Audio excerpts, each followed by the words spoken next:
Mesdames et messieurs, bienvenue sur Blédard Podcast. Bienvenue à cet épisode exceptionnel dédié à l'actualité brûlante du Tchad. Aujourd'hui, nous nous plongeons dans les eaux tumultueuses de la politique tchadienne, un domaine où chaque décision résonne comme un coup de tonnerre dans le ciel déjà chargé du Tchad. J'ai l'honneur de vous présenter un épisode qui s'annonce intense, vibrant et profondément révélateur, car nous allons décrypter ensemble les récents événements marquants de l'élection présidentielle du 6 mai dernier. En compagnie de mon invité prestigieux, nous allons explorer les enjeux, les défis, les espoirs qui découlent de ce scrutin. L'Agence nationale de gestion des élections, ANGE, acteur central de ce processus démocratique, a-t-elle su répondre aux attentes d'une nation en quête de transparence et de justice? Quels sont les principaux points de contestation soulevés par l'opposition tchadienne, menée par le charismatique Dr Assiongar Succès Masra? La rapidité avec laquelle les résultats provisoires ont été annoncés est-elle le reflet d'une efficacité louable ou le signe de dysfonctionnement plus profond? Nous aborderons sans détour les allégations de fraude et d'irrégularité qui entachent ce scrutin, tout en analysant les réactions post-électorales marquées par des célébrations tragiquement endeuillées. Comment la population, comment les autorités, comment la communauté internationale réagit-elle face à ces événements? Dans ce contexte tumultueux, nous évaluerons le rôle pivot de Succès Masra, rival principal de Mahamat Idriss Déby Itno, qui lui est soutenu par une vaste coalition de plus de 220 partis politiques. Quelle est la nature de ce soutien et comment influence-t-il la dynamique politique du Tchad? Nous ne manquerons pas de discuter des répercussions internationales, des défis économiques et sociaux qui attendent le Tchad et du rôle crucial de la société civile dans ce paysage politique en mutation. Enfin, nous explorerons les espoirs pour l'avenir du Tchad et les messages à adresser à la communauté internationale ainsi qu'à la population tchadienne. Mesdames et messieurs, attachez vos ceintures et préparez-vous pour une plongée en profondeur dans le cœur battant de la démocratie tchadienne. Nous sommes sur le point de décoller pour un voyage analytique et révélateur. Bienvenue sur Blédard Podcast. Bienvenue, Monsieur Benjamin Alam Deminda.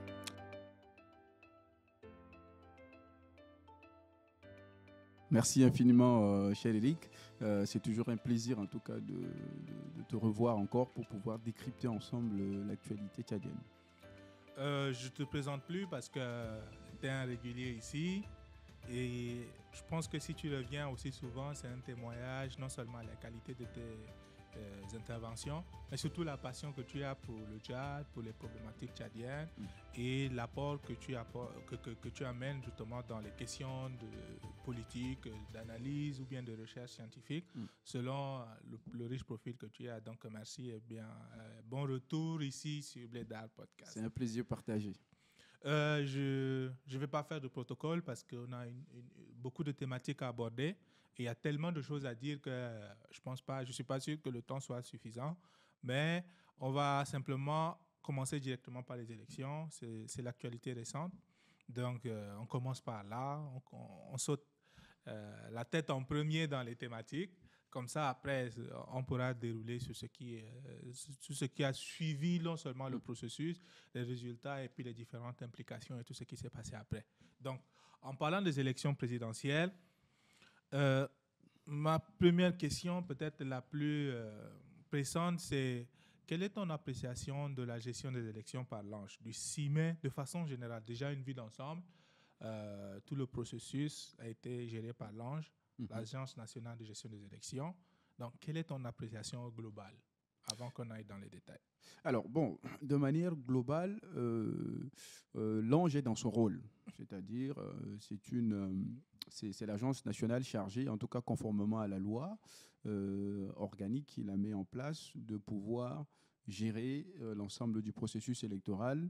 Donc, à partir déjà même du recensement, c'est dit très clairement dans la loi qui organise l'ANGE, à partir du recensement ainsi que des différents procédés de vote. Et aussi, l'ange a la capacité de prendre des mesures complémentaires pour que le vote se déroule bien, mais dans la limite de ses prérogatives qui sont reconnues par la loi qui l'organise. Donc l'ange est dans son rôle. Maintenant, dans le fonctionnement, il y avait déjà dès le départ des dysfonctionnements qu'il faut quand même essayer de le rappeler.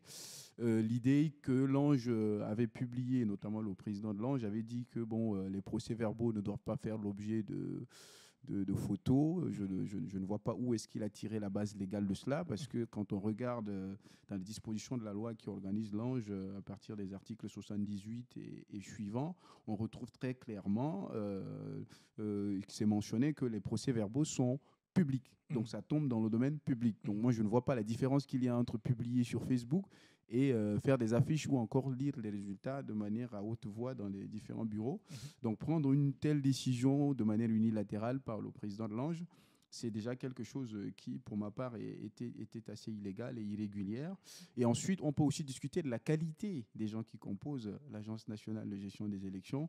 Ce n'est pas moi qui le dis, c'est-à-dire que dans le paysage politique tchadien, on le sait, nous connaissons un peu les passifs de certains membres qui composent un peu cette agence de gestion des élections. On a fait beaucoup la promotion de l'ange d'un point de vue des textes, mais on a très peu parlé un peu des personnages qu'il compose, parce qu'après, tous les textes, ça reste dans les feuilles, si je puis ainsi le dire, mais ce sont les gens qui composent cet organe-là qui sont à même de dire ce qui va en ressortir. Et justement, moi, déjà au départ, j'avais des doutes sur, si vous voulez, la crédibilité de l'organisation du processus électoral. Ok, d'accord. Mais est-ce que, étant donné que tu as évoqué la question de films ou bien de photographie des procès-verbaux, Ouais. est-ce que si on essaie de se mettre à la place justement du président de l'Ange ou bien même de l'organe dans son ensemble, je suis plutôt d'accord avec l'argument légal, mais est-ce que on ne peut pas concevoir que c'est peut-être pour éviter des troubles, parce qu'une fois que les gens filment, après ça sort, peut-être qu'il y a des gens qui peuvent avoir des mauvaises intentions, qui peuvent modifier ces choses-là et peut-être créer du trouble. Est-ce que c'est pas juste par envie de bien faire plutôt que de nuire au processus? Non, voilà. Trouble dans quel sens? Parce que l'ange est censé recevoir tous les procès-verbaux. Donc, c'est l'ange qui détient l'ensemble des procès-verbaux de tous les départements ainsi que des provinces. Et ensuite, l'ange proclame les résultats finaux de l'élection présidentielle qui peuvent, a posteriori, être censurés ou être confirmés par le Conseil constitutionnel. Donc, légalement, le processus est très clair. Et oui, les procès-verbaux sont d'ordre public. Donc, je ne vois pas en quoi il y aurait des troubles éventuellement. Donc, voilà. Non, je ne pense pas. En tout cas, si on regarde les choses objectivement, il n'y avait pas besoin de dire aux gens qu'il ne faille pas filmer les procès-verbaux, parce qu'il n'y a pas de différence entre filmer et lire les procès-verbaux à haute voix. Et très clairement, c'est des choses qui tombent dans le domaine public. Donc non, je ne pense pas. C'est un argument qui peut être avancé, mais pour ma part, il ne peut pas tenir. Ok, bah justement, aujourd'hui, lorsqu'on voit les critiques qui sont faites à l'ange, ça rejoint un peu la plupart des critiques que tu as soulevées, notamment dans sa composition, dans son fonctionnement.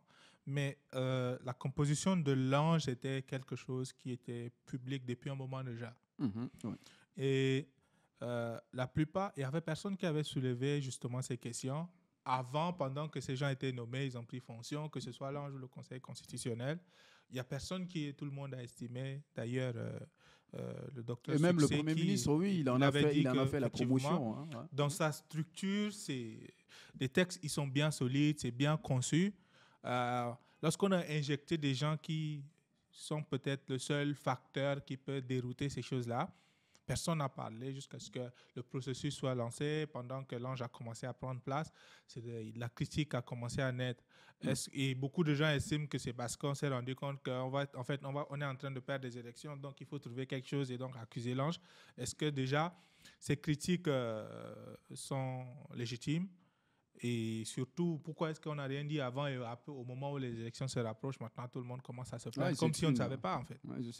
C'est une très bonne question. C'est-à-dire que c'est un peu... Bon, enfin, ça participe en tout cas du jeu politique. Le candidat principal et opposant qui était face à Mamad Déby ne l'a pas dit. Il a très clairement été d'ailleurs très favorable. L'ange, en essayant de mettre un peu en avant sa structure, son fonctionnement. Il n'a jamais parlé de la qualité des gens qui composaient cette agence-là. Et c'est lorsque finalement les résultats provisoires sont en sa défaveur, on va dire comme ça, qu'il a commencé à le critiquer. Bon, c'est bon, enfin légitime ou pas légitime. En tout cas, je sais que ça rentre dans le jeu politique, certainement. Il était Premier ministre, il est toujours Premier ministre, et peut-être qu'il n'a pas vu en cela je sais pas, l'opportunité de critiquer parce que dans tous les cas, M. Masra va être comptable de tout ce qui va se passer, enfin de tout ce qui est en train de se passer là actuellement. Durant ce processus électoral, il est comptable. Il ne peut pas se délier après pour contester en quoi que ce soit les résultats. En tout cas, c'est la triste réalité qu'il faut le dire. Donc bon, s'il critique maintenant, c'est du jeu politique. Voilà. Ok, mais en parlant de sa position actuelle, c'est quand même inédit qu'un Premier ministre en fonction soit un candidat face au président en fonction et que pendant les campagnes, on a senti que ça a failli déraper avec des propos qui se sont durcis au fil de la campagne. Et après, on a l'impression que... aujourd'hui, j'ai la nette impression qu'il n'est pas... Il ne contrôle pas vraiment. J'ai vraiment ce sentiment parce que si... ou peut-être que lui, il fonctionne normalement et que les autres passent derrière. Parce que le processus normal aurait été de laisser l'ange avec les pleins pouvoirs décider ce qu'il y a.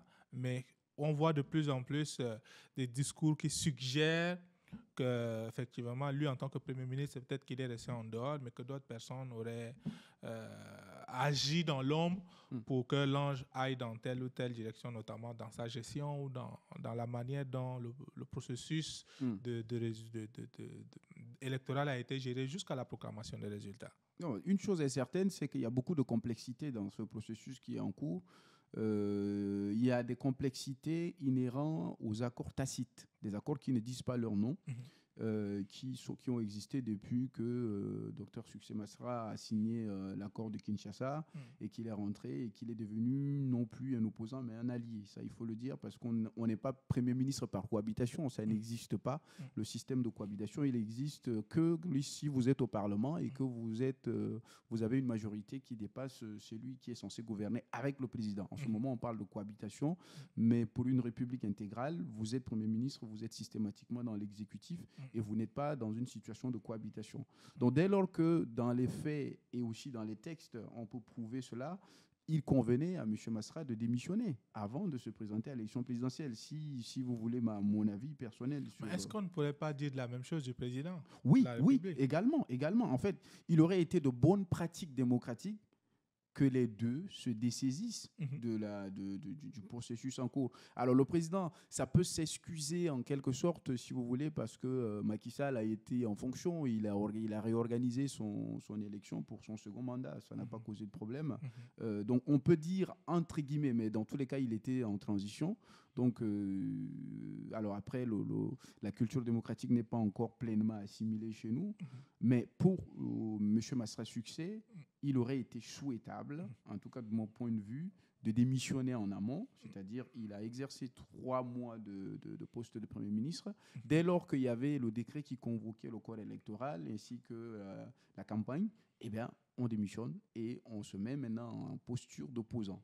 Effectivement, ça aurait pu aussi permettre dans les couacs et comment dire ça, et les jeux de mots par-ci par-là, d'éviter qu'on l'accuse de subordonner, qui suivrait son chef partout dans les différents fiefs où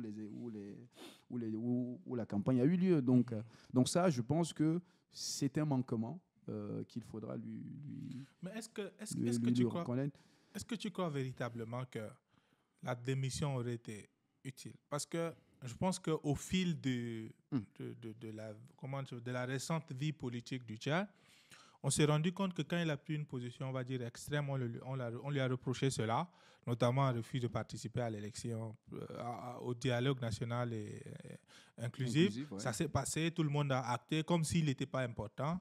Quand il décide de rentrer, on dit oui, mais lui, comme si lui, il a décidé de s'allier, de se plier, alors que peut-être que c'était la seule façon de rentrer pour pouvoir mener son programme politique, peut-être par obligation ou même peut-être par tactique pour prendre la fonction afin d'avoir un peu accès un peu à un système de sécurité parce qu'on ne peut pas quand même attaquer un Premier ministre en fonction. Donc, est-ce que ce n'était pas un peu la seule option pour lui Mm. que d'accepter ces accords-là pour entrer afin de se présenter. Parce qu'autrement, il serait resté bloqué à l'étranger. Et comme ça a été le cas lors du DNIS, Mhm. les choses allaient se passer, la communauté internationale allait acter simplement. Et lui, il serait dans la position de quelqu'un qui critique, mais qui n'étant pas sur place, en fait, ça tuerait un peu son combat. Est-ce que, Oui, non, mais j'entends bien. C'est-à-dire que, de mon point de vue, il n'y a pas de problème à ce qu'il devienne Premier ministre. Mhm. C'est-à-dire, sur ce plan-là, moi, d'ailleurs, j'ai été même très heureux, hein, pour vous dire vrai, qu'il soit nommé Premier ministre. On avait besoin quand même d'un nouveau visage, on va dire comme ça. Et évidemment, les événements du 20 octobre l'ont beaucoup fragilisé sur sa position et sa posture de combat. Les Tchadiens, dans son ensemble, n'ont pas suivi certainement son appel parce que, évidemment, on n'est pas encore assez mature pour suivre certaines choses. Donc, tout ça a fait qu'il y aurait eu besoin, en tout cas, de ce qu'il a appelé la réconciliation avec son frère. De ce point de vue-là, moi, je n'ai pas vu de problème en particulier. Par contre, de manière symbolique, il aurait été souhaitable, et je ne pense pas que l'accord de Kinshasa l'oblige à rester Premier ministre pendant le processus électoral. Dans tous les cas, ce dont on parle là, c'est des spéculations et des hypothèses. Je vous avoue que je n'aimerais pas me retrouver à sa position parce que j'aurais peut-être pu faire pire, hein, que lui ou quelqu'un d'autre. Donc c'est des spéculations, mais je pense que symboliquement, peut-être qu'une partie de ceux qui soutiennent son combat auraient entendu en disant, bah oui, il est devenu Premier ministre. On a compris que ça faisait partie du jeu pour pouvoir essayer de transformer de l'intérieur. Il l'a exercé pendant 3 mois. Il s'est rendu compte que l'élection présidentielle arrive et que lui, son objectif, c'est d'être président et pas Premier ministre, et pas copilote, comme il le dit lui-même. En ce moment-là, on sort du cockpit, on laisse l'avion, on va dire, atterrir plus ou moins, et on décide maintenant de reconvoquer une véritable élection pour redevenir le pilote principal et jouer son rôle pleinement. Donc, pour moi, il n'y avait pas d'antinomie entre sa nomination et sa logique de combat. Peut-être que sa stratégie a été probablement pas très, très bien pensée. Mais bon, je suis mal placé, hein, pour juger en tout cas ses actions. Mais de manière globale, je pose quand même le constat symboliquement qu'il aurait dû démissionner avant de s'engager dans l'élection. Et justement, en décidant d'accepter le rôle de Premier ministre, je pense que hiérarchiquement, il l'a même rappelé qu'il est aussi Premier ministre, donc il a droit à avoir des PV que l'ange est censé mettre à sa disposition. Je n'ai pas je vais dire de base qui explique notamment le caractère indépendant de l'ange comparé au fait que les PV doivent arriver chez le Premier ministre. Je ne suis pas sûr qu'il y ait un texte Non, il n'y a pas de texte qui appuie cette position. Mais dans tous les cas, lui, en tant que Premier ministre aujourd'hui, il a beaucoup de choses à reprocher à l'ange, notamment ses résultats un peu hâtifs et le fait qu'on a entendu le docteur Sita, qui est le vice-président des transformateurs, qui a évoqué le fait que tous les PV ne sont pas arrivés, que ceux oui, les PV acheminés. Oui, n'étaient pas encore là. Il n'y avait qu'une partie. Et que donc, l'une des accusations majeures, c'est que ce seraient les résultats de 2021. De 21, ouais. Qui ont été... C'est l'hypothèse d'accusation. Voilà. Ouais. Qu'est-ce que tu penses de tout ça? Est-ce que... Aujourd'hui, j'ai l'impression qu'il y a des failles, mais bon, on s'en sert pour dire tout et n'importe quoi. À tort ou à raison, oui, ça se tient, ça se discute, mais c'est comme si vous avez ouvert la brèche, on va l'exploiter en fait un peu. Ouais. Bon, moi, je n'ai malheureusement pas d'éléments concrets de preuve pour dire si les résultats proclamés ont été les résultats de 2021 ou pas. Il y a des spéculations qui sont en cours. Alors, l'idée, par contre, que les PV soient acheminés des départements jusqu'à N'Djamena, on peut très très bien. En fait, la loi électorale oblige la loi électorale oblige à ce que systématiquement le dépouillement soit fait le même jour et que le même jour les résultats soient donnés. Et donc, il est possible qu'au niveau des départements, on puisse communiquer les résultats, vous voyez, par province à l'ange. Ça, c'est une hypothèse légale et qui est plausible. Et après, l'autre hypothèse, est-ce qu'il faille que tout soit d'abord centralisé à N'Djamena? Bon, Je ne suis pas sûr que le fait que les procès-verbaux arrivent à N'Djamena, ce soit nécessairement ça qui va conditionner la validité des résultats définitifs. Donc, je n'ai pas d'avis, hein, si vous voulez, pour répondre très clairement à votre question. Je n'ai pas d'avis parce que je n'ai pas d'éléments, tout simplement, pour apprécier la légalité, enfin, pas la légalité, mais plutôt le caractère vrai, véridique ou pas de ces affirmations en disant que bon, ce seraient les anciens résultats. Après, évidemment, le camp des transformateurs a fait une compilation de ses propres résultats aussi, qu'il a essayé de saisir le Conseil constitutionnel avec dans une clé USB. Bon, enfin, les récépissés de reçus circulent un peu sur Internet, etc. Mais on est toujours dans l'ordre de la spéculation.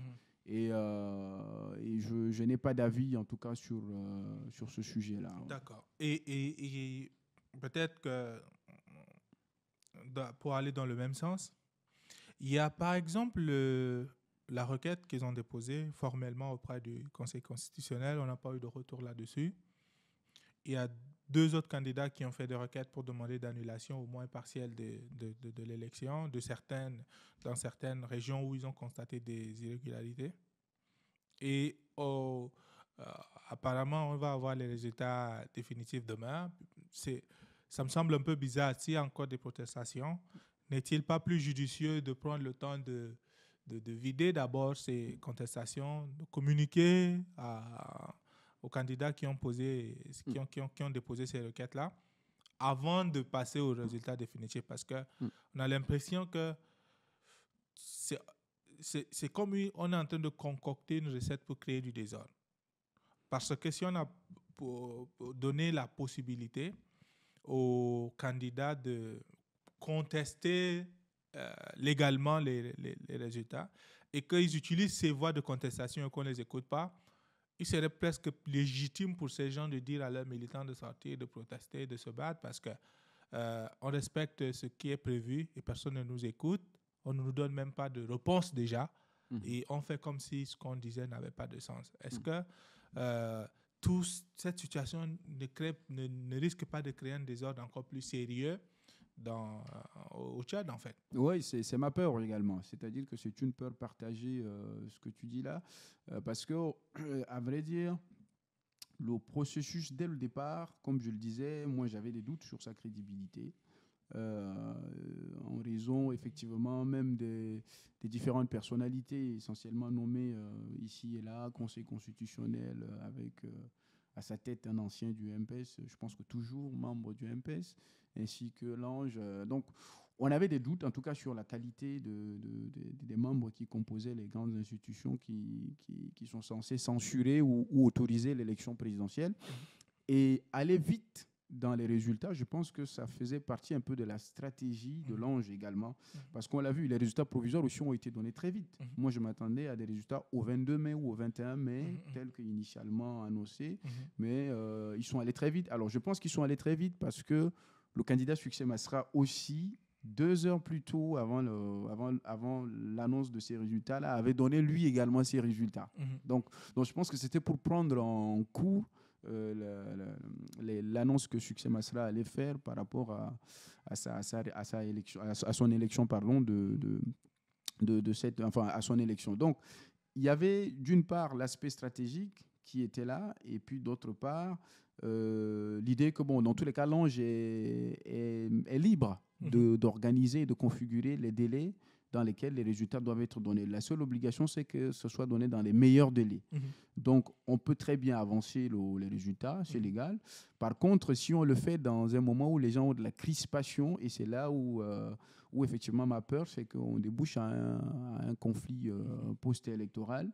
J'espère qu'on n'ira pas vers les événements du 20 octobre, comme ça a été le cas. Et oui, ceux qui contestent et qui ont contesté dans les délais, comme j'ai vu les requêtes qui circulent un peu sur Internet, il faut les répondre. Le Conseil constitutionnel est dans l'obligation de les répondre.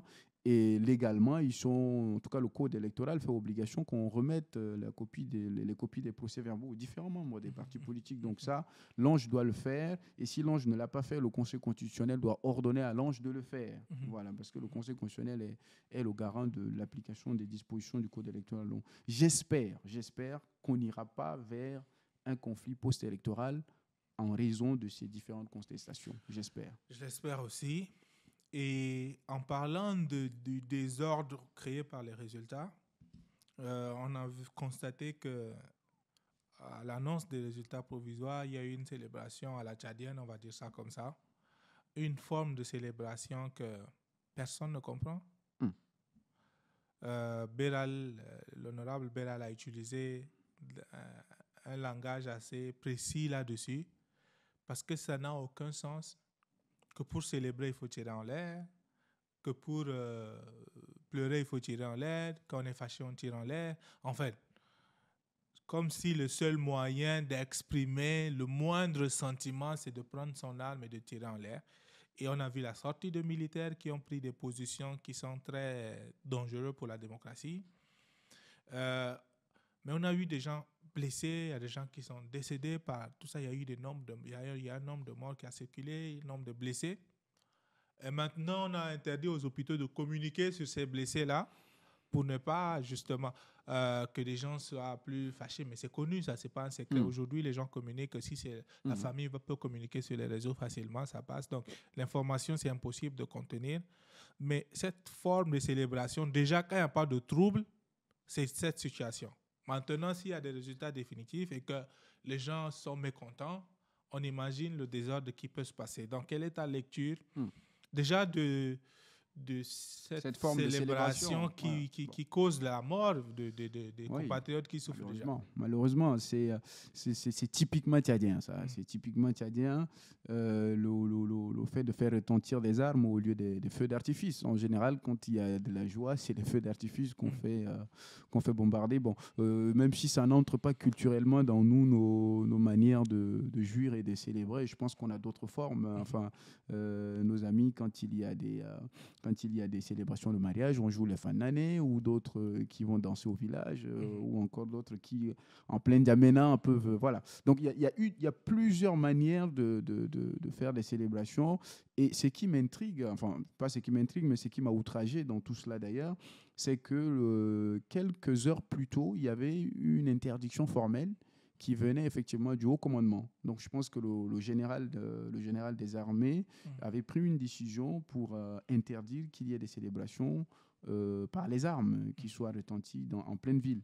Et je ne pense pas que ces militaires-là, même si la plupart ont un niveau d'éducation relativement déficient, je ne pense pas qu'ils soient aussi récalcitrants au point de désobéir à un ordre qui vient du haut commandement. Donc, quelque part, j'ai l'impression qu'il y a eu une manœuvre d'incitation, peut-être informelle, tendant à faire simplement comprendre aux gens que l'autorité de l'État est là et qu'elle est là quand même d'un point de vue un peu abusif, pas pour protéger les citoyens, mais vraiment de manière assez abusive, et susciter probablement de la peur aussi.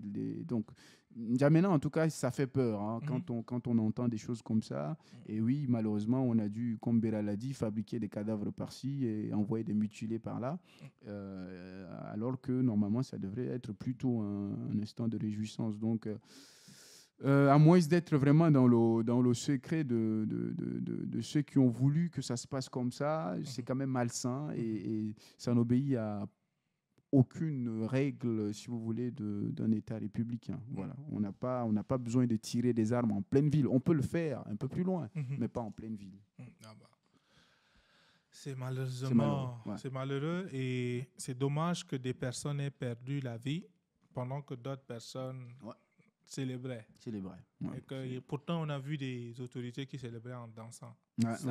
Et apparemment, même, il y a eu même une nouvelle note circulaire qui est venue du commissaire, je crois, de la police, qui est encore interdit à nouveau aujourd'hui, qu'il n'y ait pas, ou pour demain, voilà, pour demain, puisque les résultats définitifs seront pour demain, il est encore interdit pour demain qu'il n'y ait pas de tir en l'air. Mais ça démontre aussi quelque part le caractère très militarisé du pouvoir au Tchad. Et ça, il faut le dire. Depuis 1990, enfin, même pas que 1990, c'est-à-dire que le Tchad, depuis qu'il a pris sa république en 58, puis 60, son indépendance, effectivement, c'est une succession de coups d'État et une succession de pouvoirs fortement militarisés. Et on l'a vu, donc on n'a pas besoin quand on descend en N'Djamena, on n'a pas besoin qu'on nous dise qu'on est dans un État policier pour le comprendre. Voilà, malheureusement. Mais le Tchad aussi a cette particularité que on a l'impression que plus les gens sont violents, plus la population devient un peu insensible à cela. Parce que ce caractère militarisé, c'est pas nouveau, c'est même pas c'est un secret de polichinelle. Tout le monde sait à quel point pour garder le pouvoir, il faut être le plus armé. On a des vidéos qui ont circulé de certaines personnalités, on va dire ça comme ça, un commerçant ou quelqu'un qui reprenait les propos qui disent qu'ils ont pris le pouvoir avec des armes et du sang et de la sueur et donc ils ne peuvent pas le remettre à quelqu'un comme ça. On a vu des militaires qui clairement ont pris position pour le président, enfin pour le général, plus que pour la République et l'institution. Et donc, c'est dommage justement que ça se passe et que la population soit insensible. Mais la population, moi, j'ai tendance à au moins l'excuser dans une certaine mesure. Elle a trop de problèmes. Et donc, c'est pas... Les gens ont des préoccupations un peu partout, sauf dans la question de politique.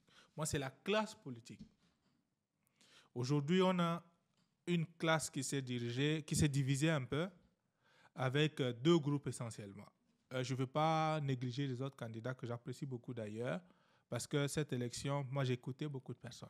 J'ai trouvé certains candidats très intéressants, mais ils n'ont pas le soutien et la popularité qui pouvaient porter leur message et faire en sorte qu'ils aient un poids sur la scène politique.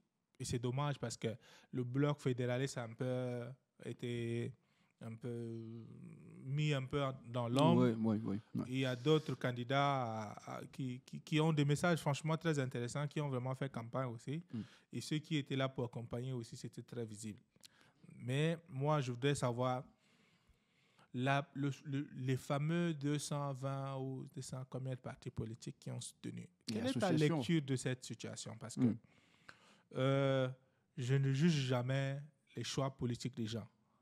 Mais j'essaie de comprendre c'est quoi la démarche. Je sais que dans la vie politique, il y a des gens qui, de par leur parcours de vie ou leurs aspirations, ils choisissent de soutenir tel ou tel ou tel autre candidat.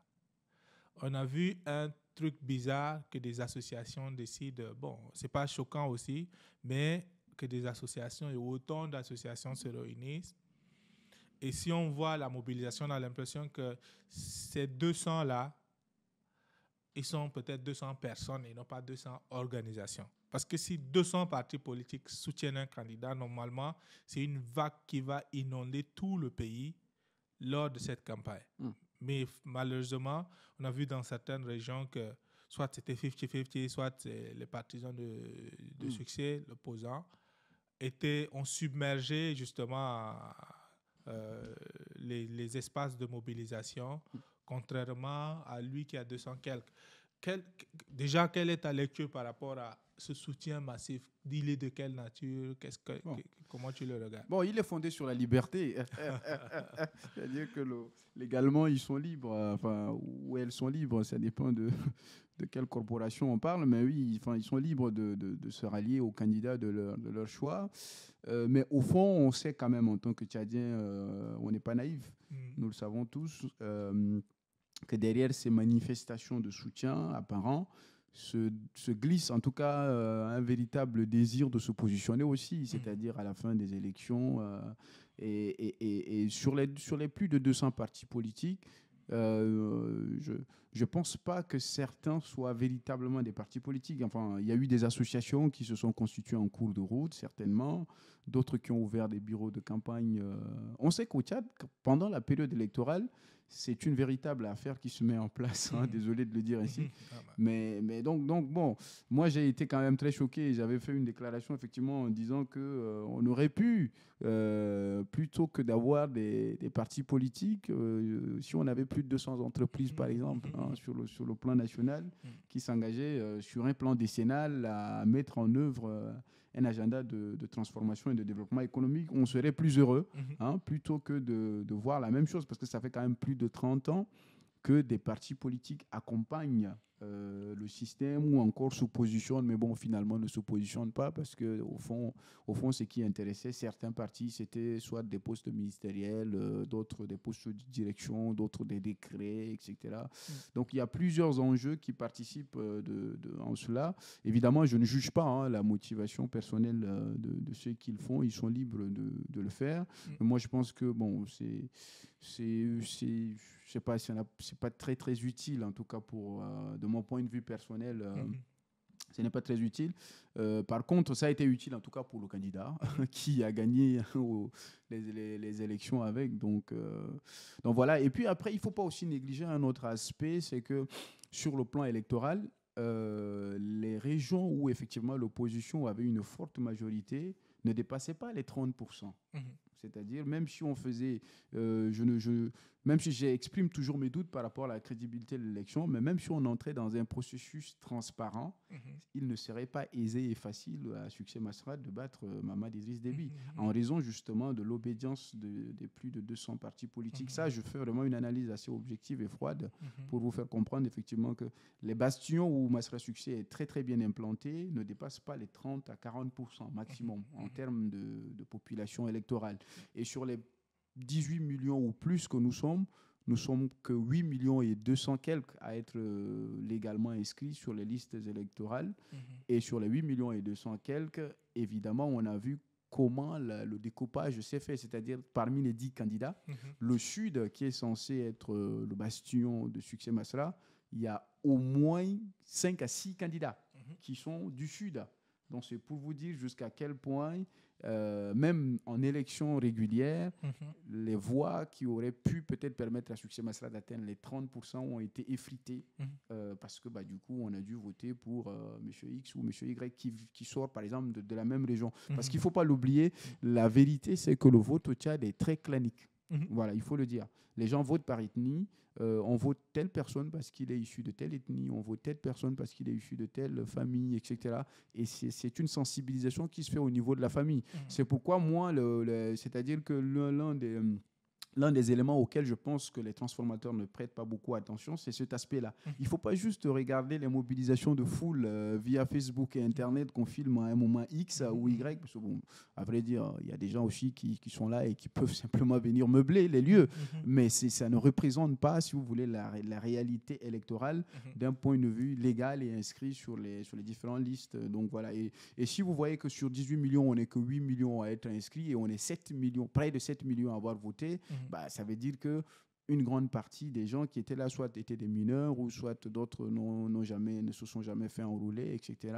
Et donc, je pense, à mon humble avis, que c'est pourquoi je dis, même si j'ai exprimé des doutes sur la crédibilité du processus électoral, je sais également que d'un autre point de vue, les différents soutiens et mouvements qu'ont apporté ces différentes corporations à Mamad Idriss Déby en est également pour beaucoup dans le cadre de son élection. Ok, mais quand même, je ne sais pas si c'est parce que je me réseau sur les réseaux sociaux, étant donné qu'on est à distance, mais j'ai eu le sentiment pour une fois que tout le monde voulait autre chose. Pas forcément que tout le monde soutenait Succès pour qui il est, mais parce qu'il représentait le changement. Il y a des gens qui ont clairement dit, en fait, on n'est même pas transformateur, mais on le vote parce qu'on a besoin d'autre chose. On a besoin de quelqu'un qui va nous indiquer la direction où on est en train d'aller. Même si on n'est pas d'accord, on peut discuter, réajuster les choses. Parce qu'en face, on a l'impression qu'on gère les choses et que ça se passe bien, mais on est un peu... on ne sait pas trop ce qui va se passer parce que l'élément politique, les combats, les guerres de placement, les mobilisations et tout ce qu'il y a, ce qui est normal dans le milieu politique, ils obscurent un peu la vision qui était encore. Oui, Tchad uni, l'unité, c'est une chose, mais pendant qu'on parle d'unité, de vivre ensemble, on a aussi... cette élection aussi a exposé des failles dans la société tchadienne, les divisions qui étaient là et qui ont un peu commencé à se tasser, se sont réveillées avec différents messages assez violents de part et d'autre. Malheureusement. Donc, est-ce qu'on n'est pas dans le risque que cette euphorie-là tombe, ce besoin d'on veut autre chose, on veut quelque chose de différent, on veut quelque chose qu'on estime être mieux, est-ce que cette euphorie ne va pas tomber et puis après on aura l'impression d'avoir un peu raté le coche? Bah, j'espère pas. J'espère pas parce que c'est la première fois effectivement de ma petite vie, j'en ai pas eu beaucoup, mais ma petite vie d'existence. Et je la compare un peu aux anciens qui étaient là parce que moi j'ai été voté à l'ambassade ici à Paris et il y avait des anciens qui étaient là, qui avaient plus de 60 ans et qui m'ont dit c'est la première fois que je viens voter. Voilà. Et ça c'était très inédit pour moi, ils étaient plusieurs d'ailleurs.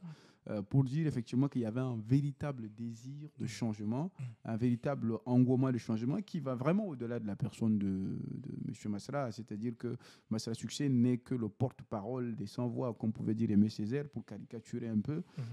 Donc, il y a eu quand même une très grande aspiration sur le plan national, c'est-à-dire que ce soit du nord, du sud, de l'est à l'ouest. On a senti quand même que les gens avaient besoin d'aspirer à un renouveau, et nous tous d'ailleurs.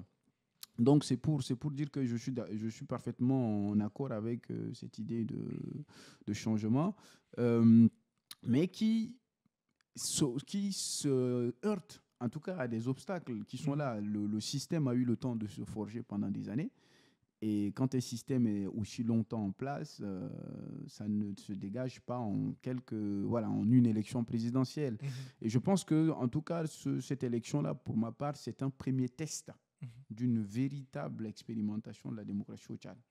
Et il faut le prendre dans ce sens-là et se dire que nous venons, entre guillemets, sur 60 ans d'indépendance, nous venons véritablement, aujourd'hui et maintenant, d'expérimenter ce que c'est que l'engouement d'aller voter un candidat, de voir un peu le débat, etc. Le Tchad, je pense, est en train de s'ouvrir là, petit à petit maintenant. Donc, c'est pourquoi j'ai bon espoir que cette étincelle, le changement là, ne soit pas diminué. Je ne voudrais pas que nous nous retrouvions comme les Togolais depuis 2017 avec Tidi Adam qui est parti en exil finalement. Est-ce qu'on n'est pas déjà là? Et qui est... j'espère pas. J'espère pas qu'on arrivera là parce que depuis 2017, vous verrez très bien, les Togolais ne parlent même plus de la politique. Certains en parlent, mais c'est devenu un peu, oui, la famille Faure est là, on est fatigué, bon, ils vont faire ce qu'ils veulent, mais nous, on s'en fout un peu. Donc, la conscience nationale a baissé et finalement, ça a laissé place à un désarroi et un désespoir. J'espère que le peuple tchadien ne va pas aller vers cela, mais plutôt le contraire, parce que moi, je vois plutôt un commencement, là, le début de quelque chose. C'est ce que moi, je vois. Ok, mais moi, je pense que pour que ce besoin-là ou cet espoir naissant ne meure pas, il faut qu'il évolue. Le combat doit évoluer et peut-être avoir plusieurs succès, Masra. Oui, d'autres personnes pourquoi pas, oui. Qui peut-être un jour peuvent se retrouver autour d'un combat commun pour que ça change, effectivement. Donc, j'ai l'impression que... Et ça s'applique pas juste à Succès et son parti. Et d'ailleurs, je ne suis pas en train d'acter des résultats qui ne sont pas encore sortis, mais on a comme l'impression que le système, il n'est pas prêt de lâcher. Non. Et que justement, en parlant du système, est-ce que tu penses que ce système-là pourrait évoluer vers quelque chose de bon? La raison qui m'amène à dire ça, c'est qu'il y a dans, on va dire, le MPS, qui est un peu la tête de ce système-là, il y a des jeunes qui, aujourd'hui, ont du potentiel et la capacité de faire autre chose et de faire mieux. Et il est facile de le voir lorsqu'on voit les débats qu'il y a entre, on va dire, les intellectuels transformateurs et les intellectuels du MPS. Au fond, si on prend un peu de recul, on se rend compte qu'ils ne sont pas très différents. Ils ont une autre vision, chacun a sa façon de défendre sa position, ses convictions, ainsi de suite. Mais on a l'impression qu'on est au même niveau un peu. Intellectuellement, il y a ça. Il y a chacun met son intellect au service d'une cause ou d'une autre et que c'est simplement ça. Mais qu'aujourd'hui, ces gens qui sont dans le MPS, peut-être jeunes, ont la possibilité de faire un MPS plus attractif, mais que ce système est tellement figé qu'il y a des anciens qui ne voudraient jamais rien lâcher et qui vont maintenir ces jeunes-là peut-être à des postes, et ainsi de suite, mais qui ne vont jamais véritablement leur donner la possibilité de piloter de MPS vers quelque chose qui serait juste plus intéressant de par son idéologie, de par qui il est, et non pas comme le système du pouvoir. Ouais, déjà, il faudrait que le MPS ait une idéologie. Ou même encore les transformateurs. Enfin, les différents partis politiques au Tchad n'ont pas d'idéologie. Pour vous dire vrai, il n'y a pas d'idéologie clairement définie au Tchad. Donc, on ne sait pas si on est dans des partis qui ont une connotation socialiste, on ne sait pas si on est plutôt dans des partis qui sont libérales. Donc voilà, donc les tendances ne sont pas très clairement définies au Tchad parmi les différents partis politiques. Et ça, je le dis indépendamment de quel parti que ce soit. Bon, on sait simplement que les uns s'appellent des opposants et les autres s'appellent ceux qui sont au pouvoir. Bon, donc ça, c'est le seul critère de distinction qu'on a depuis que Déby était là. Donc, ces partis-là, est-ce qu'elles vont devenir plus intéressantes, les partis au pouvoir? Bon, je ne sais pas trop. Je sais simplement que les êtres humains sont amenés à changer. Voilà, on a affaire à des êtres humains. Et je ne sous-estime pas la capacité des gens à changer. D'ailleurs, j'y crois fortement. Mais en même temps, je sais qu'il ne faut pas être naïf. Parce que si on s'entoure des mêmes matériaux, si on peut parler ici en termes de construction, on s'entoure des mêmes matériaux qui ont eu des rouilles il y a cela quelques années à cause de la pluie et des expositions, etc., il se peut que le bâtiment s'écroule.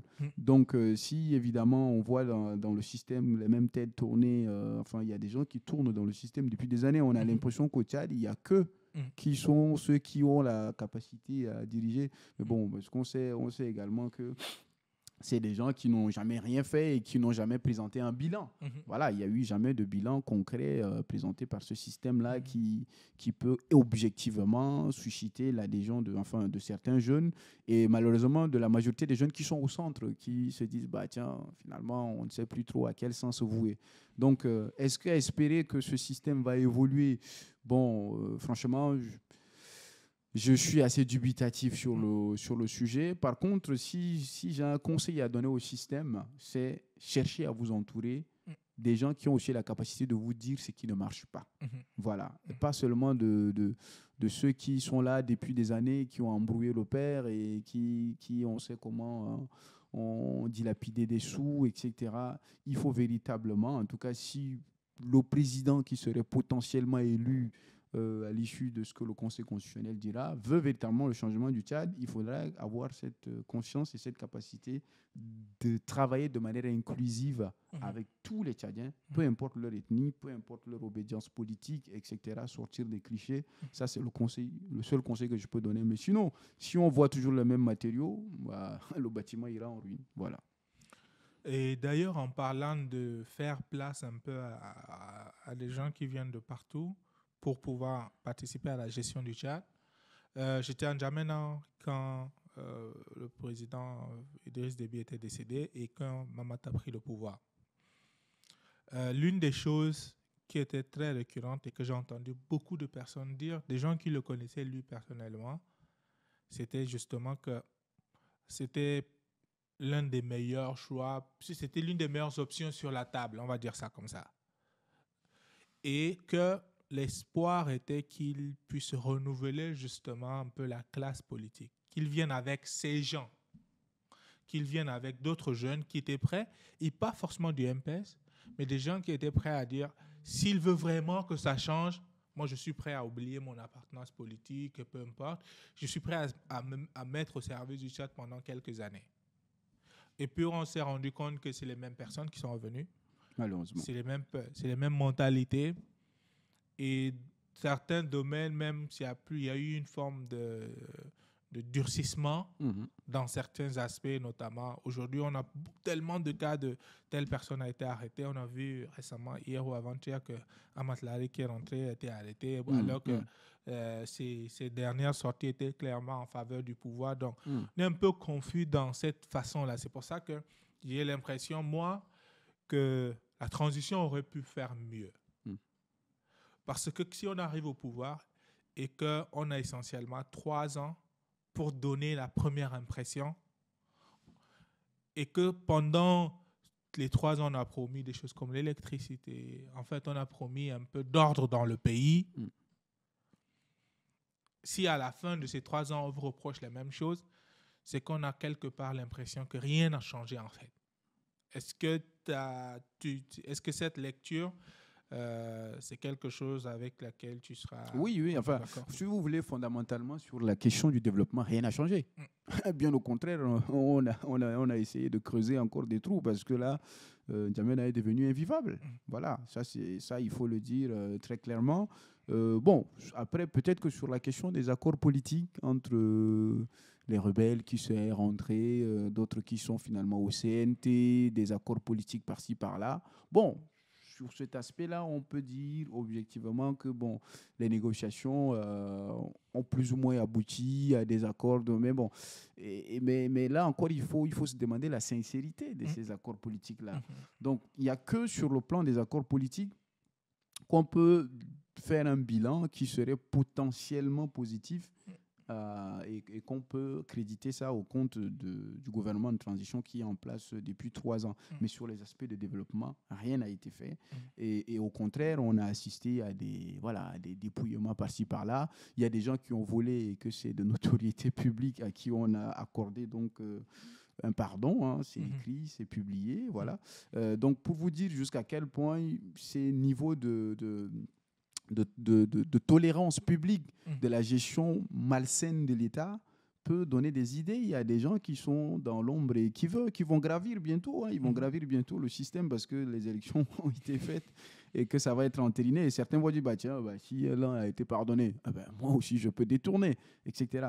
Donc ma peur, c'est qu'on s'enfonce de plus en plus. C'est pourquoi je parlais tout à l'heure de l'image des matériaux de construction, parce que la majorité qui sont là, c'est des matériaux en rouille.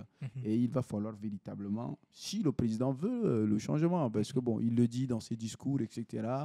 Bon, on n'est pas dans son secret, mais on estime que pour l'instant, les actes ne traduisent pas les intentions qui sont énoncées dans ces discours, et il faut avoir le courage de reconnaître là où les erreurs sont faites. Donc, sur les 3 ans, moi je dirais, sur le plan politique, les gens sont allés négocier. Ça a coûté cher à l'État tchadien et également aux bailleurs financiers. 6 mois à Doha par-ci, quelques mois à Kinshasa, 2 fois un Kinshasa bis avec M. Lazina.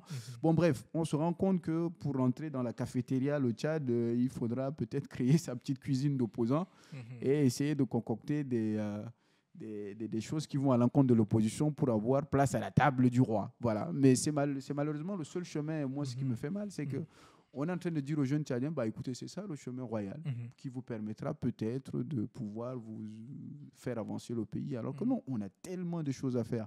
On est tellement en retard sur un certain nombre de domaines que je me dis que si on est président du Tchad et qu'on est raisonnable, on n'aura pas de sommeil. Pour moi. Ouais. Je me dis, un président raisonnable au Tchad ne devrait pas avoir le sommeil. Parce qu'au regard de la tâche qu'il y a à faire, et je ne vois pas où les gens trouvent le temps de s'accopiner à des inutilités et à certaines enfantillages. Mais bon, ainsi soit-il. Donc, nous sommes un peu des damnés de la terre. Hein.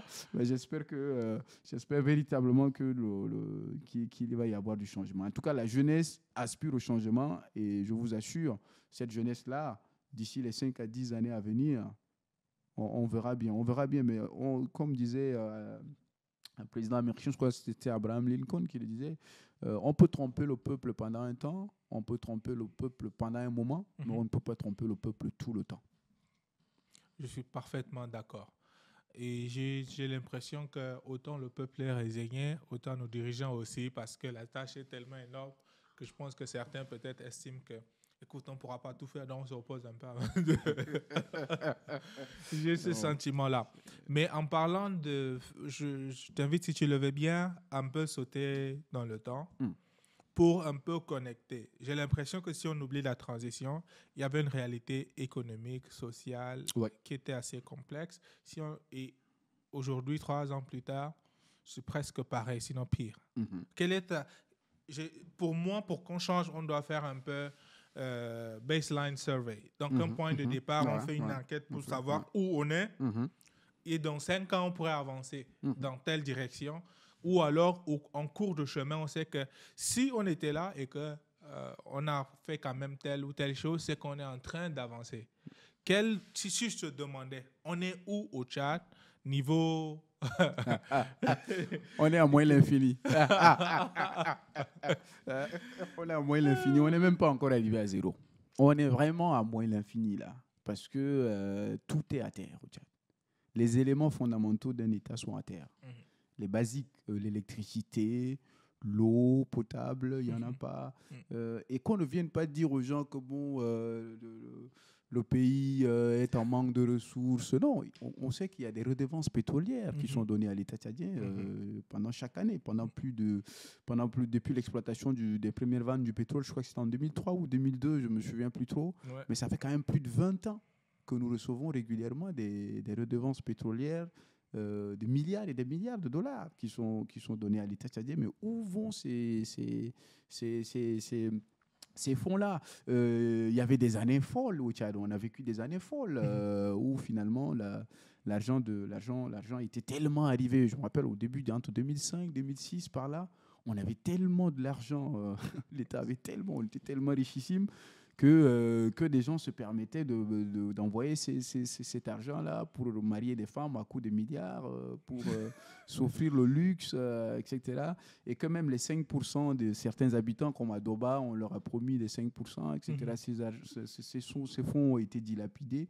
C'est pour dire que, très clairement, nous sommes vraiment en état de régression. On a toujours été en état de régression d'année en année. Et je pense que l'une des raisons peut-être qui peut expliquer ça, c'est la crise morale. C'est la crise morale au Tchad. Tantôt, on se dit qu'on est tellement croyant qu'on met Dieu dans tout ce que nous faisons. Tantôt, nos comportements sont tellement dérivants et clivants que finalement, on ne voit Dieu nulle part dans ce que nous sommes en train de dire ou de faire. Donc, c'est une véritable crise morale qui ramène chacun à sa propre conscience, en tout cas notamment les dirigeants, parce qu'ils ne se sentent pas comptables de l'État. Ils ne se sentent pas comptables de l'État, ils se sentent comptables d'un système, ils se sentent comptables de quelques individus qui les ont mis à la tête de l'État. Donc, si tu as été nommé par décret, tu te sens comptable à celui qui a signé ton décret ou à celui qui t'a pistonné pour que tu sois dans le rouage. Donc, cette mentalité fait que personne n'a la conscience de l'État. L'État au Tchad, c'est une fiction juridique. Bon, bien que même universellement, l'État est une fiction juridique, mais au Tchad, c'est encore plus une fiction, parce que les gens ne font pas allégeance à l'État, les gens font allégeance à des individus. Et c'est ça la principale cause de nos malheurs. Tant qu'on sait que, bon, on n'est pas redevable à un État, on peut voler, on peut piller, on sera pardonné, on peut utiliser les deniers pour tout et n'importe quoi. Donc, ça fait que il n'y a aucun plan de développement visible. On a organisé des tables rondes. Qu'en est-il du PND de 2019, le plan national de développement qui a mobilisé des milliards ici à Paris? Où en est-on? On ne sait pas. Qu'en est-il des différents... Il y a eu des plans géniaux qui ont été fabriqués au Tchad par le ministère de l'économie et du plan. Malheureusement, tous ces éléments-là n'ont jamais été appliqués parce que personne ne se soucie des textes, personne ne se soucie de leur applicabilité et les minorités qui se soucient de ces choses-là, on les éjecte parce qu'on les considère comme étant antinomiques au système. Et donc, c'est là où il faut véritablement que la conscience nationale revienne au Tchad. On enseigne cela même en terminale. Normalement, ça fait partie des œuvres littéraires qui sont étudiées, avec notamment la tragédie du roi Christophe, etc. Mais dans la réalité des faits, on n'a jamais véritablement eu des hommes, et des hommes d'État, voilà, des hommes à la stature d'État pour pouvoir diriger le Tchad. Donc, je suis assez... je dresse vraiment un constat lamentable. Hein. Nous sommes vraiment à moins l'infini, là. Ouais. Et qu'est-ce qui, à ton sens, devrait se passer pour que tu estimes qu'on est arrivé quelque part? Enfin, on n'est pas à moins l'infini, mais on arrive à zéro. Ou au moins, on est dans la direction, on a entamé quelque chose. Quel type d'acte pourrait t'indiquer qu'on est en train de... Il y a des minimums. Il y a des minimums. D'ailleurs, moi, je ne lis pas ces minimums-là à la démocratie. Pour moi, il faut d'abord un état de droit. Quand on dit état de droit, c'est-à-dire application de la justice, application de l'équité, éthique et déontologie dans la gestion publique et également dans la gestion privée. Enfin, il y a des minimums. Il y a ce qu'on appelle les minimums syndicales d'un État. Il faut qu'il y ait un État de droit. Et dès lors qu'on aura un État de droit et que les gens se sentiront comptables de ce qu'ils font et de ce qu'ils dépensent pour le bien et pour le public, en ce moment-là, on va commencer véritablement à dire que le Tchad est en train de changer de visage.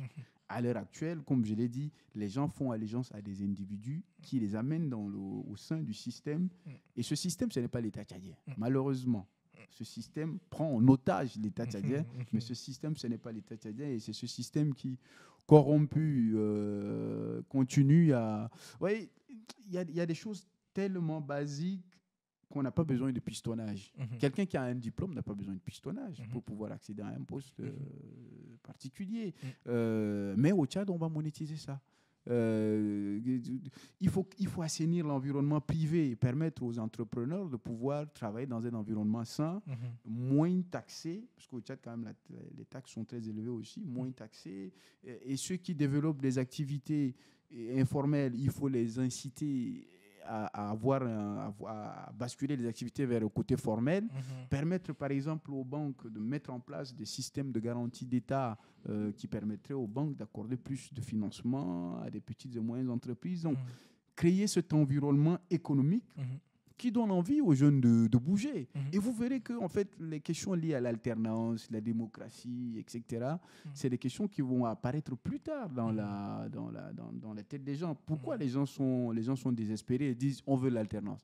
C'est parce que tout simplement, celui qui est là n'assure pas le minimum. Donc les gens ont faim, les gens n'ont pas d'eau, les gens n'ont pas d'électricité, il n'y a pas d'internet, les conditions minimum ne sont pas réunies. Et aujourd'hui, effectivement, même quand on arrive à l'aéroport de N'Djamena, on se dit bon, est-ce que voilà, on arrive c'est aéroport, aérodrome, bon bref, la question reste. Donc c'est pour vous dire que si on ne voit pas ces petits actes-là être posés, ça sera difficile d'être véritablement optimiste, même si on doit être optimiste par nature. Bon. Oui, mais ça veut dire que ça, ce sont des actes du côté de l'État. Oui. Si je posais la même question du côté des individus, aujourd'hui, j'ai l'impression que autant l'État est censé être simplement le régulateur et laisser les individus aller chercher leurs biens, créer donc l'État crée des conditions d'accès à la richesse, d'accès au financement, d'accès, en tout cas en définissant les lignes très objectives, en tout cas, pour permettre aux entrepreneurs d'être plus épanouis, à des gens qui font dans l'informel de basculer dans le formel. Autant il faut une population avec une mentalité de gens qui savent chercher. Je n'accuserai jamais la population tchadienne de ne pas faire assez d'efforts parce que j'ai vu des gens faire des choses exceptionnelles juste pour s'en sortir et avoir une vie avec dignité. Donc, c'est un propos que je ne dirai jamais. Mais d'un autre côté, j'ai l'impression qu'on attend beaucoup trop de l'État. Même si tout se passait bien, l'État ne pourrait pas, par exemple, recruter en termes de diplômés. L'État ne pourra jamais recruter tous les diplômés. Et donc, peut-être essayer de faire en sorte que ceux qui ont déjà des entreprises puissent facilement les développer pour absorber un peu le niveau du chômage. Mais ça, c'est ma question par rapport à la mentalité que la population, elle, doit avoir. Politiquement, on sait déjà le niveau de mentalité. Parce que, comme je l'ai dit toujours, nos dirigeants sont le reflet de notre mentalité. Donc, politiquement, on a déjà la réponse. Mais économiquement, on a l'impression que, étant donné que l'élément politique contrôle, la sensibilité économique oui, les deux sont liés. Voilà. Oui, les deux, en fait, les deux sont liés. Vous ne pouvez pas demander à un jeune État comme le Tchad de dissocier l'aspect politique du caractère économique. Même en France, si vous voulez, c'est la même chose. Il y a bien une autorité de régulation et de contrôle, que ce soit au niveau européen ou français, qui essaie un peu de contrôler des opérations d'acquisition d'entreprises, etc., pour fluidifier la marche Mais tout cela se fait sur la base d'un minimum de justice, d'égalité, d'accès, de liberté de chance à tout le monde, de permettre aux gens véritablement de travailler dans un environnement qui soit assaini et donc créer, par exemple, il faut de l'électricité, il faut de l'eau, il faut qu'il y ait une connexion Internet. Par exemple, les entrepreneurs aujourd'hui ne demandent pas grand-chose. Connexion Internet, électricité. Par exemple, si on arrive à assurer les deux éléments-là, les entrepreneurs, eux, ils peuvent commencer à faire des affaires, ils peuvent commencer à à véritablement aller chercher des marchés. Maintenant, quand on cherche des marchés et qu'on crée des capitaux, il va falloir qu'il y ait aussi une sécurité au sens propre du terme, mais aussi une sécurité juridique qui permette aux investisseurs de se dire, bon, de ce point de vue-là, on est dans l'OHADA, les règles de l'OHADA s'appliquent à nous, il y a également quelques règles de la CEMAC, mais aussi d'un point de vue du droit national, il faut aussi penser à créer un cadre juridique qui soit assez adapté pour permettre aux investisseurs de pouvoir faire leurs affaires. Donc, la responsabilité, elle est d'abord sur l'État. Pourquoi je parle beaucoup de l'État? Parce que l'État est le régulateur qui permet aussi de changer les mentalités. Et on change les mentalités en touchant le système éducatif. Donc, si nous laissons notre système éducatif tel qu'il est actuellement, il ne fait que pondre des chômeurs. Voilà, le système éducatif tchadien, c'est un système qui est basé sur un ancien décret et qui est toujours en cours. Je pense que il y a eu un arrêté de 63, ou je ne sais pas si ça a été modifié dans les années 90, mais il y a eu un arrêté de 63 qui définit le système éducatif tchadien et qui pose les bases du système scolaire, du système secondaire jusqu'à l'université. Mais ce système-là n'a pas pris en compte les réalités des agrégats économiques du Tchad. Le Tchad, c'est un pays agricole avant tout. Avant d'être un pays de mines et de pétrole, c'est d'abord un pays agricole. Et le système éducatif n'a pas suffisamment pris en considération cela. Donc, on a toujours été dans la logique de former des administrateurs et pas suffisamment des gens aguerris, par exemple, dans le domaine de l'agriculture. Donc, vous verrez qu'on a très peu d'instituts agronomiques. On n'a même pas de centre pour transformer ou industrialiser. On a assez de mangue à Doba. On a potentiellement de l'anacarde. On a des beurres de karité. Il y a énormément de richesses qu'on a sur le plan agricole qui auraient pu permettre aux Tchadiens de pouvoir tout de suite trouver de l'emploi. Et là, l'État n'a même pas besoin d'intervenir à ce niveau-là, vous voyez ce que je veux dire. Donc, pour que les Tchadiens changent de mentalité, il faut que le système éducatif change de direction. Tel qu'il est actuellement, pour moi, c'est un système éducatif obsolète parce qu'il ne répond ni aux besoins de la formation, ni aux besoins de l'emploi, encore moins aux besoins de l'insertion dans la vie sociale active. Donc, il faut vraiment que, si on veut que le Tchad de 50 et là, je parle vraiment en termes de 10 ans, à partir de 10 ans qu'on peut essayer de mesurer un peu les retombées de ces choses-là. Donc, l'État doit plutôt, au lieu de pondre des universités qui n'ont finalement pas, au fond, des formations qui donnent droit à l'emploi, essayer de créer des universités spécialisées dans le domaine de la science, par exemple. Voilà. Il nous faut plus de facultés des sciences pour former des ingénieurs parce qu'on n'a pas de route. Donc, il faut regarder en fait aux besoins dont le Tchad a pour pouvoir former des gens qui doivent aller dans cette direction-là. Parce que c'est à l'État de donner le cap. Qu'on le veuille ou pas, les individus, quand ils grandissent au sein de la famille, ils vont prendre certainement la mentalité de la famille. Mais ce qui est bien, c'est que l'État a la faculté de leur inculquer une culture. Et c'est à ce niveau-là qu'il faut qu'on intervienne. Donc pour moi, le système éducatif doit être refondé pour qu'on ait des Tchadiens qui ont une autre mentalité. Sinon, vous verrez, on va parler de ça aujourd'hui, on reviendra dans 10 ans pour reparler de la même chose parce que finalement, le système éducatif est resté le même.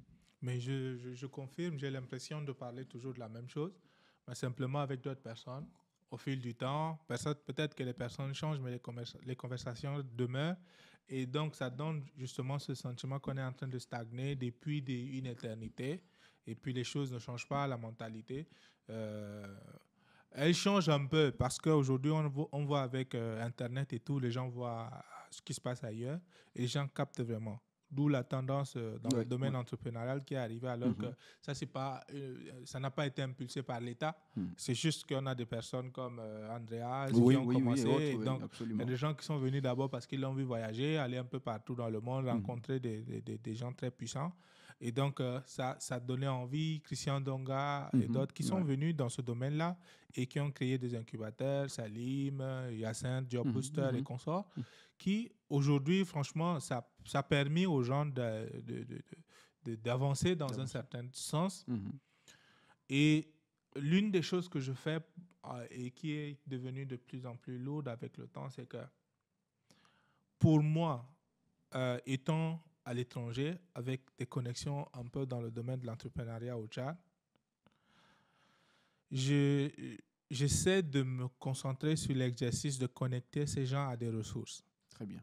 Parfois techniques, parfois des ressources d'ordre financier. Et l'une de mes plus grandes frustrations quand j'essaie de travailler avec des gens ou j'invite des étrangers pour qu'ils aillent au Tchad, c'est que le contexte parfois décourage des gens. J'ai déjà eu des investisseurs et d'autres personnes de nationalité coréenne qui sont venus au Tchad, avec qui on a tourné à N'Djamena, on a rencontré des gens avec qui ils voulaient s'associer, avec qui ils voulaient bien travailler. Et les difficultés de naviguer le système, on va dire ça comme ça, a fait que les gens, ils ont dit honnêtement, il y a du potentiel. L'équipe sur place est bien. Mais je sais que dans 2, 3 ans, peut-être 5, ce business, ça il va mourir. Et je peux le voir basé sur telle chose. C'est pour ça que je parle du rôle régulateur de l'État. Il y a des gens qui veulent et qui voudraient avoir certaines garanties de l'État pour pouvoir injecter un peu de l'argent et puis essayer de récupérer. Mais il y a des secteurs qui ont été pris en otage par des individus. Absolument. Et donc, ça bloque justement ce secteur-là. Si ces individus avaient des ambitions grandiloquentes, on comprendrait. Parce que ça veut dire qu'ils vont tirer tout le monde vers le haut. Normalement. Mais aujourd'hui, on a des gens qui, eux, ne veulent plus évoluer et qui menacent tous ceux qui veulent arriver avec des opportunités et puis faire évoluer et faire avancer les choses. Je rencontre très régulièrement des gens ici en France, des gens qui étaient aux États-Unis, en Corée, en Afrique, un peu partout, avec potentiellement beaucoup d'argent à investir. Et ce n'est pas des paroles en l'air parce que certains de ces investissements-là sont allés dans d'autres pays qui sont juste mieux structurés. Rien à voir avec le potentiel. Et ces gens, ils sont honnêtes quand ils partent. Et surtout quand on est à l'étranger ici et qu'ils savent qu'ils ne sont pas menacés, ils te disent, écoute, franchement, j'aurais gagné plus si j'avais investi au Tchad. Mais il y a telle chose. Et quand moi je parle à certaines personnes au Tchad, ils te disent, oui, mais tu aurais dû t'associer à telle personne parce que c'est lui qui peut te protéger ou protéger ton investissement et pas de suite. Et justement, ce flou-là tue plus des business, des opportunités d'investissement que tout ce qu'il y a comme difficulté. Aujourd'hui, il y a des gens qui veulent investir dans l'électricité. C'est pas possible. Créer de la concurrence. Et des gens qui sont juste parce que oui, on a même aujourd'hui, parmi les gens qui nous ont regardé, il y a peut-être des gens qui ont été impliqués dans ce projet. On a donné des terrains déjà à des entreprises pour s'installer. L'État a déjà octroyé des terrains et des individus ont créé tellement de problèmes à ces entrepreneurs ou ces investisseurs étrangers qu'ils ont dit, nous, on ne veut pas de problème. Il y a des gens qui, aujourd'hui en France, si je quitte la France, ce sera essentiellement pour cette raison. J'essaie pour moi de créer ce pont entre des personnes, des investisseurs, des gens qui ne s'intéressent nullement à la politique. Et vu la vague de ce qui se passe en Afrique, tout le monde a peur. Oui, on va attendre voir. Et du coup, je connais des personnes au Tchad qui payent les frais de tout le bruit politique autour de on veut ça, on veut pas ceci. Et quand je sais que c'est une propagande complètement inutile, et qui ne bénéficie nullement au peuple, pour moi, c'est frustrant. C'est frustrant. Et on a le potentiel, et personne ne le nie, mais on a l'impression qu'il faut créer juste des conditions. L'image que j'ai en tête, c'est qu'aujourd'hui, le Tchad est comme dans une sorte de starting block. Et tous les jeunes attendent qu'on dit à vos marques, prêts, partez pour partir, parce que les gens sont formés, les gens ont des idées, les gens ont du potentiel pour faire des choses. Il suffit qu'on leur dise, OK, vous n'êtes plus en danger, venez, faites quelque chose et on va avoir une vague de retour pour que les gens vont rentrer, investir et aider à changer le pays. Des gens qui ne s'intéressent pas à la politique, pas à qui est président. Les gens qui sont déjà accomplis pour la plupart et qui ont envie de faire quelque chose pour le Tchad et qui n'arrivent pas. Malheureusement, ils sont nombreux. Hein, ils sont vraiment nombreux. Et c'est là où je disais tout à l'heure que nous, notre malheur, c'est nous-mêmes. Notre malheur, c'est nous-mêmes, parce qu'il n'y a pas d'État, au sens où vous avez des garanties objectives qui vous permettent de pouvoir entreprendre. Entreprendre au Tchad, c'est vraiment un acte de bravoure et d'héroïsme. Moi, j'ai toujours tiré chapeau à quelques amis entrepreneurs que je connais, comme Ghislain, à qui Je pense notamment avec Caron Entreprise qui essaie un peu de faire du charbon et tout ça, du charbon écologique. C'est des jeunes courageux parce qu'ils ont eu beaucoup de problèmes à avoir accès à du financement et c'est notamment des organismes internationaux comme le PNUD ou autres qui leur viennent en aide pour essayer un peu de faire le développement de leur projet ou encore la francophonie. Et là encore, vous avez parfois dans les coulisses des ministères des gens qui veulent fracturer des commissions sur des fonds qui sont venus de l'étranger au profit de ces jeunes-là. Donc, c'est pour dire que les individus qui ont pris vraiment en otage l'État tchadien sont ceux qui sont à l'origine de la plupart des malheurs des jeunes. Parce que les jeunes ont l'ambition, ils veulent entreprendre, ils veulent faire des travaux, il y a même des Tchadiens qui ont de l'argent à investir au Tchad, même pas des étrangers. Il y a même des Tchadiens qui ont de l'argent, qui ont du capital à l'étranger, qui veulent bien rentrer, etc. Mais qui se disent, mais je vais rentrer, faire quoi et où, avec qui et qui va me permettre de pouvoir m'installer, voilà. Donc, si ces facilités-là ne sont pas créées, et comme on est en absence d'État, il y a des textes. Hein. Normalement, il y a des institutions auxquelles tu dois t'adresser objectivement. Il y a un guichet unique de création des entreprises pour les gens de la diaspora.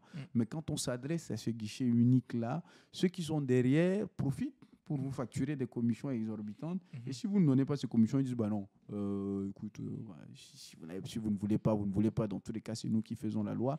Et ces gens-là ne rendent compte à personne, si ce n'est à ceux qui les ont peut-être décrétés ou arrêtés, ou voilà. Bref, donc c'est pour dire que si on n'arrive pas à avoir cet état de droit, et là je reviens justement à mon idée principale de l'état de droit, si on n'a pas d'état de droit, les jeunes peuvent avoir des bonnes mentalités, ils peuvent avoir le courage, mais ce n'est pas des Hercules, ils vont finir par craquer.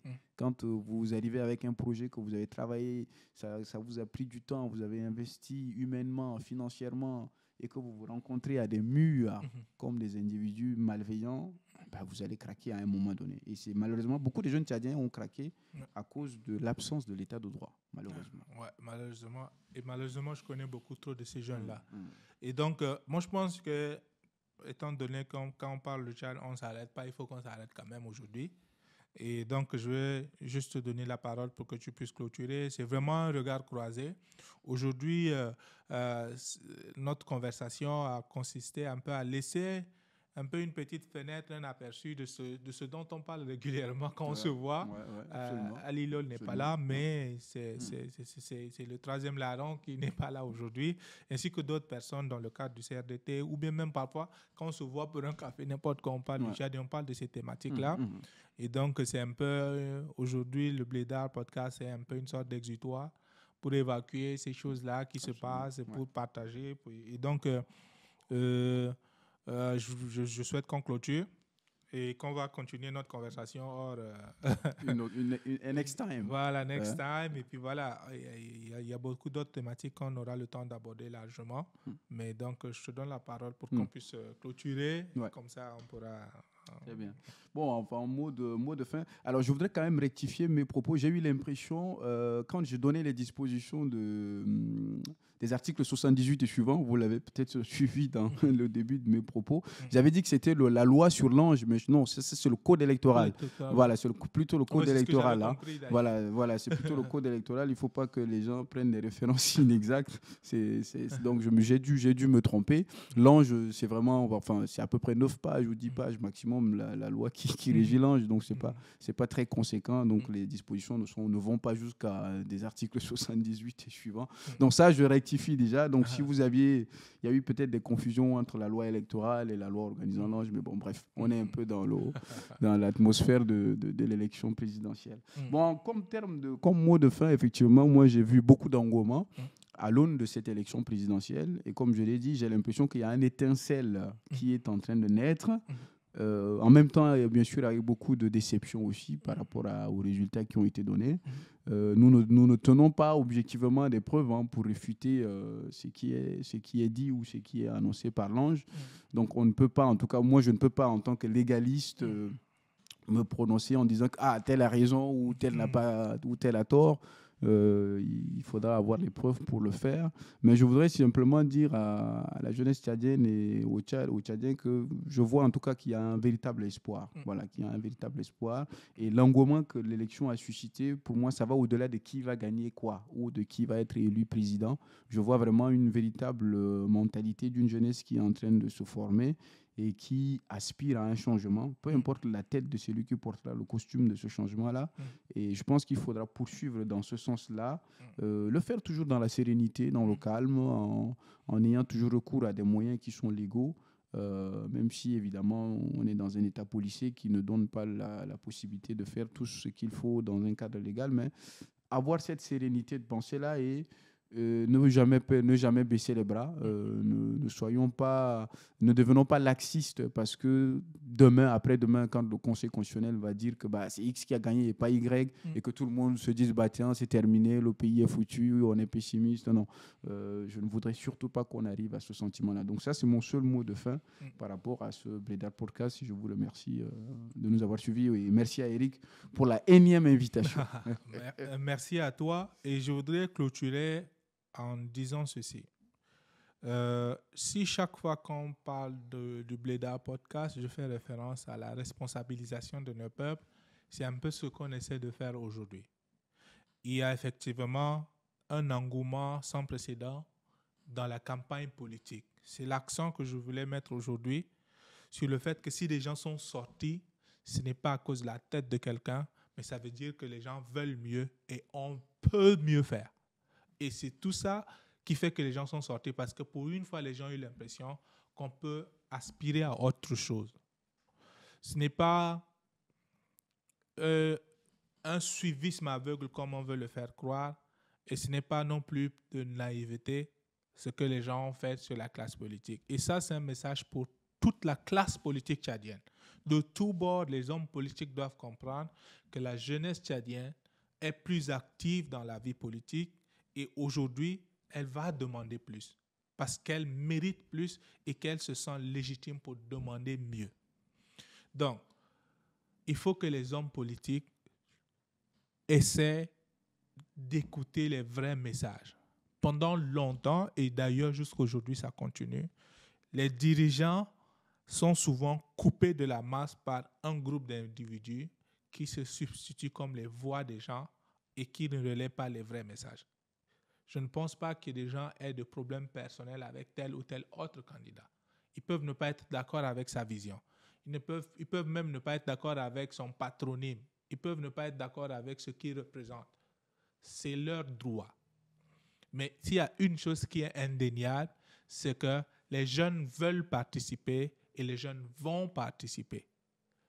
Si vous dirigez le Tchad et que vous êtes intelligent, faites de la place ou au moins assurez-vous de savoir ce que les gens veulent vraiment. À ce moment, vous allez donner aux gens ce qu'ils veulent. Parce que si vous ne donnez pas, tôt ou tard, les gens vont se réveiller et ce ne sera pas bien. Et donc, le peuple tchadien est en train de se responsabiliser, le peuple tchadien est en train de prendre en main son destin et un jour, tôt ou tard, ce peuple-là va décider qui sera son dirigeant et il saura le porter. Maintenant, aux hommes politiques de tous bords de choisir s'ils veulent s'aligner avec le peuple. Si vous êtes avec le peuple, vous pouvez rester 50 ans, car on s'en fout. L'énorme majorité des gens, moi y compris, ça ne me préoccupe pas qui est président. Il y a des problèmes plus sérieux que nous avons dans le pays que de voir qui est à la tête du pays. Vous pouvez être à la tête du pays comme vous voulez. Nous, ce qui nous intéresse, c'est un meilleur système éducatif, un meilleur système sanitaire, de la sécurité, des opportunités, afin d'avoir une vie avec dignité. Et c'est tout ce à quoi on aspire. Et c'est ça qui va faire que nous pouvons marcher à l'intérieur comme à l'international en se bombant le torse en sachant que chez moi, je suis chez moi, je ne suis pas étranger chez moi. Et donc, merci pour votre attention. Et je voudrais, pour clôturer, dire merci spécialement à ceux qui nous écoutent hors des réseaux sociaux, hors de la télé, mais surtout ceux qui écoutent la radio Karouba de Mundou, radio Lotikor de Sarr et les autres radios avec lesquelles nous sommes en train de mettre sur pied des partenariats pour avoir une meilleure diffusion. Et donc, je salue spécialement ces gens dans les communautés qui clairement aiment parce qu'on voit que les audiences sont en train d'augmenter de ce niveau, beaucoup plus que sur les réseaux. Et c'est pour ça que tout à l'heure, tu as dit il y a une tendance sur les réseaux. Il y a ce que les gens disent et puis il y a des gens dans la vraie vie. Et nous, ce sont les gens dans la vraie vie qui nous intéressent. Même si les réseaux, c'est un relais, ça permet d'avoir des conversations. Il y a des gens qui nous écoutent et plus en plus apprécient. Donc, je dis merci à la radio Karouba de Mundou, la radio Lotiko de ça. Et je vous salue tous dans vos petites communautés, dans vos villages, dans toute la ville et tous ceux qui nous écoutent. Je vous remercie toujours. Merci pour votre soutien.